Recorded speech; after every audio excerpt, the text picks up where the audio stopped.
Good evening, ladies and gentlemen. It's my privilege to welcome our 2023 Masters champion, Jon Rahm. Jon, congratulations on your victory. 40 years after Seve's second victory, and on his birthday, you've become the fourth Spaniard to win the green jacket. Can you walk us through your emotions the moment you sealed the victory? Hard to put it into words. Obviously, we all dream of things like this as players, and you try to visualize what it's going to be like and what it's going to feel like. And when I hit that third shot on the green, and I could tell it was close by the crowd's reaction, just the wave of emotion of so many things just overtook me. Never thought I was going to cry by winning a golf tournament, but I got very close on that 18th hole. And a lot of it because of what it means to me and to Spanish golf, right? It's Spain's 10th major for a player to win the Masters, fourth. And my second win, right? My second major win. It's pretty incredible. And to play the way I did today on Sunday, only one bogey, on difficult conditions and coming in with a margin, hard to explain. A lot of pride. And I'm really proud of myself from what I did. And still really hasn't sinked in yet. I'm looking at this course and I'm still thinking I have a couple more holes left to win, and can't really say anything else. This one was for Seve. I know he was up there helping, and help he did. Thank you. We'll go to questions. Gary. Jon, everybody in this room knows, but on Tuesday you shared your appetite for the history of this game. And talked about how you like to peel back layers on what other players have done. In addition to the Spanish accomplishment, you're the first European player ever to win a Masters and a U.S. Open.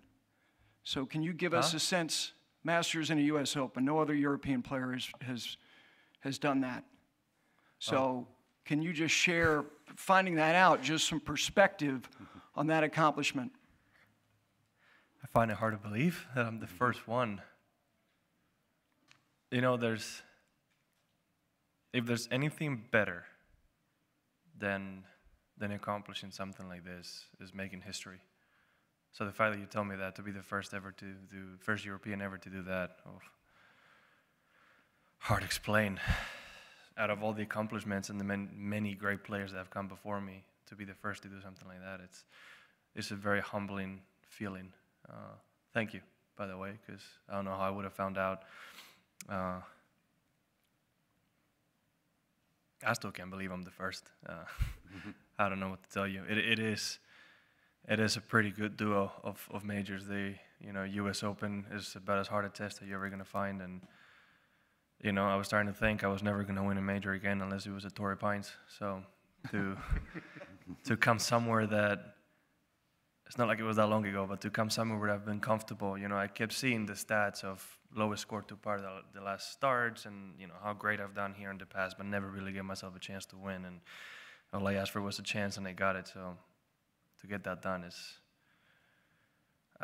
I can't hope to feel anything but thankful. Jon, just a few minutes ago, Jose Maria talked about how proud he was of how calm, cool, and collected you seemed out there today. How calm, cool, and collected were you? What is going on the outside is not always a reflection of the inside. I was calm. I never got frustrated. I never really felt like anything was out of control, but obviously you're nervous, right? There's tension out there. That bogey on 9, timing-wise, was bad because Jordan and Phil came in making birdies, right? So what looked like a 2, possibly more shot lead, narrowed down very, very quickly with a chance of making a birdie on 18, right? So made those 10, 11, 12 holes harder. Again, I might have looked calm, but I was definitely nervous out there, and I'm glad that's the way it looked. I mean, that's what you strive for, right? You don't want to panic, and I never panicked. I felt comfortable with my game, and I had a plan to execute, and that's all I can do. Cameron. Jon, you had the 4 putt at the first hole. You might have got the worst and the probably the tougher side of the draw. You were getting rained on. You were also behind for a lot of the holes. Did you have a sense of calm throughout the week, or how did you sort of keep your composure? Did you say I was perhaps was on the bad side of the draw? Perhaps.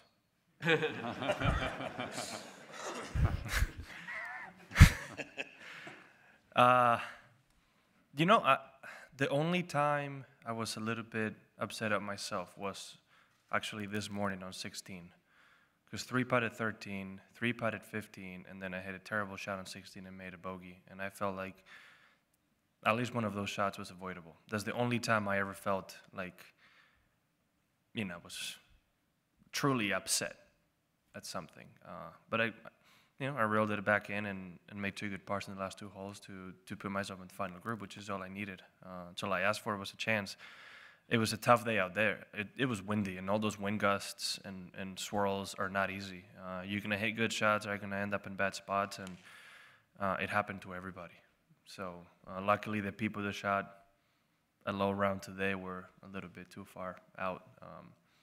And as to, because I know you guys keep asking me, as to why I felt this way, I really don't know. I've always been confident when I've been close to the lead. I have full faith in all parts of my game, and maybe because it was that difficult out there, I was just focused on what I had to do, and that's really all you can control. This is what you can do. Jeff. Jon, a year ago you played the final round with Tiger Woods. Was there anything from that day that you were able to use today, and then perhaps specifically you could talk about how you approached the 12th hole today in the final round? Well, I think because even though he didn't try to show it, obviously he was in pain, he was tired. The 4th round was a long one for him. I didn't really want to just grill him with questions about tournaments, right, and how to be a better golfer, because he was there to do a job.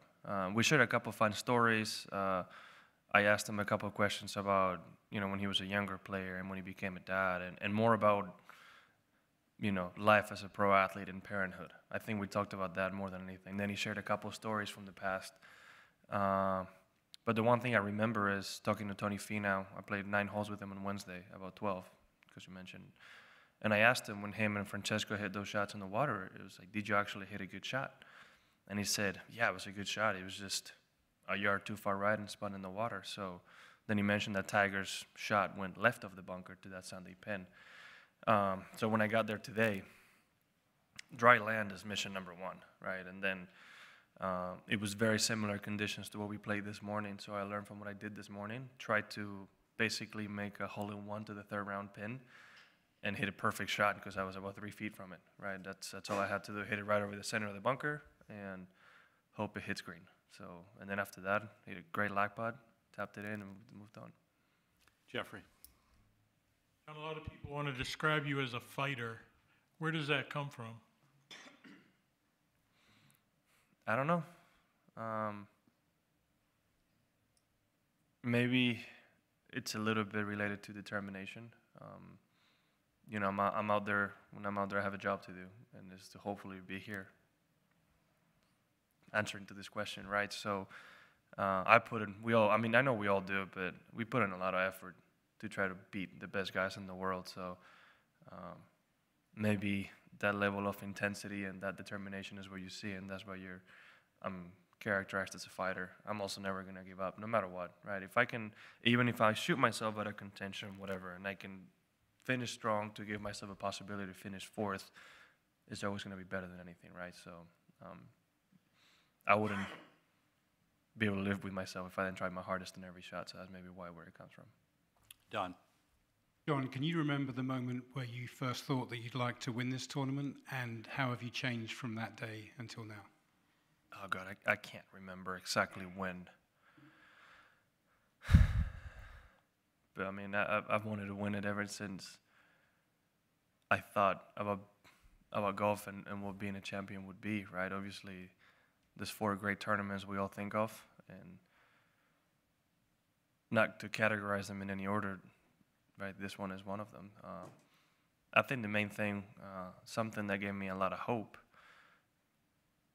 And that kind of started when Sergio won on 17, is the fact that basically pretty much every great named Spanish player had won here, right? I was like, there's got to be something here about having a Spanish passport. I don't know. There's something about the grounds that transmits into all of us. And even that year, I played good. I play good every year. I can't pinpoint exactly the first time, but it really became clear to me that year. Martin. Jon, how exciting is it to be halfway towards the Grand Slam and be in a race now with Jordan Spieth and Rory and perhaps even Phil? Let's not get ahead of ourselves. You know, there are 3 of them. I mean, it would be amazing. It would be great. It's not many people have been able to do it, and to be able to finish it out and close out and do a Grand Slam would be absolutely amazing. I don't know how else to say. I would like to say that I entered the race when I won the U.S. Open, but of course it was so far away you don't want to think about it, right? But as players, it's on your mind, right? It's on your mind. It's something that it would be amazing, but it's a long road ahead to be able to accomplish that. Something that 2 players like Phil and Arnie weren't able to do. You know, it speaks a lot. Scott. Jon, you started the week with a double bogey, and this morning you woke up with a 4-shot deficit that you quickly made 2, and then within a few holes today you were tied for the lead with 1 birdie. How do you switch from chasing all week to being chased for the last 12 holes? It really doesn't change. Not as much as you should, obviously. I like to still stay aggressive, as it shows with my play on 16. The second I try to play for pars is when I think a big number comes into play, right? So with how good I was swinging, I like to stay aggressive. And if I have a 3-shot lead, try to make it 4. You're 4, try to make it 5. That's a goal, right? That's the intention. Just so you can go on 18 and mess up and still have a pretty good look at winning the tournament, kind of like I almost did today, like Scotty did last year, right? You want to have as much lead as you can. The goal at that point is to never come back to the rest of the field, right? To have them chase you, and knowing that if I could make a few birdies and pars, especially on the back 9, it was going to be pretty difficult for someone to catch up with the wind conditions today. Dylan. Yeah, Jon, when you're playing in the same group as the guy that you know you're competing with, is there anything you try to do to gain a competitive advantage? Obviously, it's not match play, but you and Brooks were side by side for a lot of holes today. It's not match play, but early on it kind of felt like it, right? Before people made all those birdies, I mean, we were 10, 11. I was, after the birdie on 3, 10, 11 under, and then the closest was 5 under, right? So it kind of felt like that situation where I wasn't expecting Brooks to play bad. I can't expect that, right? So I need to bring the fight to him. So when I took the tee on 4, the goal is to keep giving him something to look at, meaning if I hit a good shot, just for him to see that I have a birdie chance, but keep putting the ball in the fairway and keep making good swings for him to feel more of the pressure than me, right? Me to be the one pushing. And I feel like I did that really, really well. And even at the end, when things changed, he was the one that started pushing and made those birdies on 15 and 16, right? So even at that point, the dynamic changed a little bit as well. Adam. When did you figure out, or did someone tell you that the final round of the Masters this year was going to be on Seve's birthday? I think it was on Tuesday right here. Well, not in the press room, but I think it was while I was doing media that it was Seve's birthday. Yeah. I was told a lot of things about why this could be the year, and I just didn't want to buy into it too much. Or if you don't mind, did you sense today that the patrons were more behind you than in past years? Yeah, not throughout the entire round, because obviously early on there was a lot of options, and Brooks was on the lead, and the people supporting Brooks made themselves known. But I think it was around my birdie on 8 when I took a couple stroke lead is when things turned a little bit. Even with that bogey on 9, the support was pretty incredible all throughout, and I kept hearing Sevi, Sevi, Sevi, do it for Sevi. I heard that the entire back nine, and that might have been the hardest thing to control today.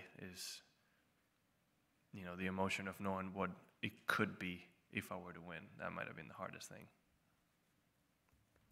Phil.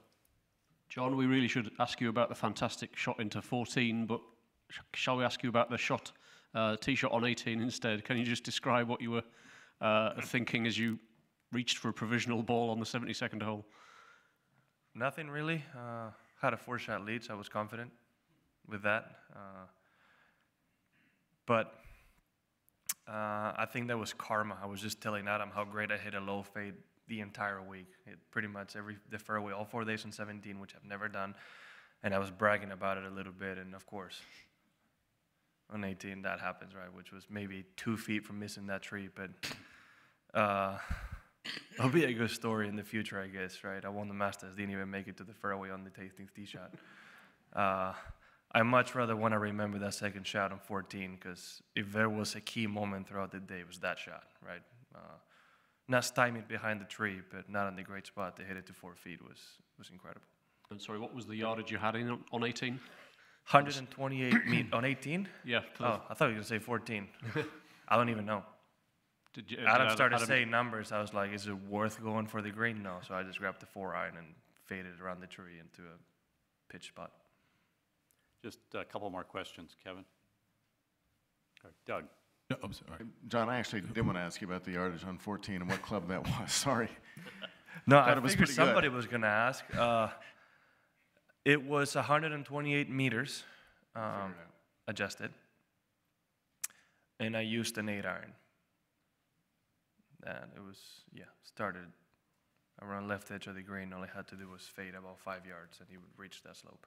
You talk about aiming corner. When you leave 14 with that great birdie and you're 4 up with 4 to play, does that become easy or difficult? Doesn't make it easier or more difficult. At the end, I still wanted to play those last 4 holes under par. That was the goal, knowing that if I did that, it was going to be pretty much not impossible, but very difficult for me to lose it. And last question in English. A couple years ago, sorry, right here, down front. Sorry. Okay. A couple years ago, you made a decision to reveal a pretty vulnerable thing, that you were born with a club foot. And I was kind of curious what made you want to share that with people. What inspired the explanation of that? Oh, it's not. I mean, it's not a vulnerable thing. You can't see it because I wear pants. If we wore shorts in golf, you guys would have noticed way earlier. I dropped hints as a professional in these pressers many times, and it was in the 2020 Open Championship when somebody finally decided to ask a follow-up question to that and ask me what I meant, and that's when I explained it to it. I mean, I'm not going to go out here and explain everything that goes on, right? So that was it. Somebody finally asked a follow-up question, and I decided to talk about it. Nothing else. It wasn't like a moment where I felt ready. It's just something I'm pretty open about. It's the reason why I have the swing I have and the mechanics I have is part of who I am. And a few questions in Spanish. Juan. Primero, que nos describas un poco las emociones del día, ¿no? Y en qué momentos has sentido que eran clave y que te ibas a poner la chaqueta, ¿no? ¿En qué momento he sentido? Sí. Hombre, no me quería adelantar, ¿no? Pero cuando he pegado el tercer golpe del 18 cerca de bandera, que sabía que estaba cerca de ella, he dejado que mi mente se fuese a esa zona, ¿no? Casi me pasa en el 17, 4 golpes de ventaja y tal, pero luego le pego al árbol. Pero ya no quería, digamos, creérmelo hasta que ya era algo fijo. Y esto viene de, no solo de deportista y de estar ahí en esa situación, ¿no? Me acuerdo leyendo el libro de Rafa Nadal, cuando habla de esa final de 2008 de Wimbledon con Federer, que pega un gran golpe, no sé si lo dices de golpe en tenis, que le puso un punto arriba en el tie break. Dice que es la primera vez que se dejó pensar en la victoria. Creo que era el cuarto set. Y luego perdió los 2 o 3 siguientes puntos y fue en un quinto set, ¿no? Y explica cómo el permitirse pensar en la victoria es lo que le hizo perder ese set. Y hay pensamientos de ganar que van a venir realmente, pero lo que no hay que hacer es perderse en ellos y mantenerse en lo que es importante en el momento. Ignacio. John here. Oh, in Spanish or Yeah, otherwise? Spanish. El Masters entrega cosas muy importantes que permanecen en la vida. El saco, venir a la cena de campeones, venir a jugar durante toda tu vida golfista el Masters. Esas cosas ya están empezando a pesar en tu mente ahora, todo lo que eso significa. No, ni cerca de haberlo procesado todavía. Lo único que sé que va a pasar, porque se lo prometí, es que el cocinero José Andrés me va a abrazar con el menú todo el año. Es lo único que te puedo prometer que eso va a pasar. El resto no, todavía no. Digamos, no he dejado que la mente o los pensamientos vayan tan adelante, ¿no? Más que nada porque hay veces que me cuesta salir de ese modo de competición, ¿no? Que sigo pensando que hay algo más que hacer para ganar. Así que me imagino que esta tarde, mañana, algún día de estos vendrá presente, ¿no? Pero de momento no. Es casi como que no me doy cuenta, no sé, es algo extraño, no sé cómo explicarlo. Pero un honor el poder venir aquí el resto de mi vida y un honor el año que viene poder darles una buena cena en el norte de España, una buena zona vasca, que José Andrés me ayudará con ello, me imagino. And one more from Juan in Spanish. La importancia histórica para España y para Europa que tiene esto y pues eso, y si te das cuenta ya de lo que significa, ¿no? Hombre, el 10º grande de España, ¿no? Y la quinta chaqueta. ¿Sexta? No, Seve ganó, es verdad. Sí, sexta. Sexta, coño. La sexta, es que ya ando perdido. La sexta. Pues qué decir, es que no sé, me cuesta explicarlo porque verle ganar a Sergio fue increíble, ¿no? Y eso hace como español que vengas y de verdad te creas que aquí hay algo especial para españoles, ¿no? Que es nuestro destino poder jugar aquí bien. Y el hecho de que los 3 grandes jugadores antes de mí hayan conseguido ganar, ¿no? Y yo a tan, digamos, temprana edad he conseguido ganarlo, es todo un honor. Y ojalá pueda añadir más y ojalá pueda seguir añadiendo. Y eso de ser el primer europeo que gana el Masters y el US Open, todavía no me lo creo. Eso te lo puedo decir. Me cuesta creer que sea yo el primero y la verdad que eso es todo un honor. And before we conclude, if you could go through your scorecard in terms of birdies and bogeys and the clubs that you hit in and distances for the birdies and bogeys. Every hole? No, just the birdies and bogeys. Looks like. The birdies. So 3 every round? No, just the final. Okay, so birdie on 3. It was driver, had 43 meters to the pin. Used the lob wedge. Landed 2 paces short, released 6. How much detail do I need to get into? No, that's good. Okay. 8, driver 3 wood into a hurricane, had 51 meters to the pin and used the lob wedge, hit a low runner. 13, driver 6 iron to pin high just left of the green. Decided to pitch it and give myself a pretty good look at birdie from 4 feet. And then 14, 128 meters, 8 iron around the tree, pin high. Great. Well, Jon, congratulations. Thank you for being with us, and what an incredible accomplishment. Thank you. Great.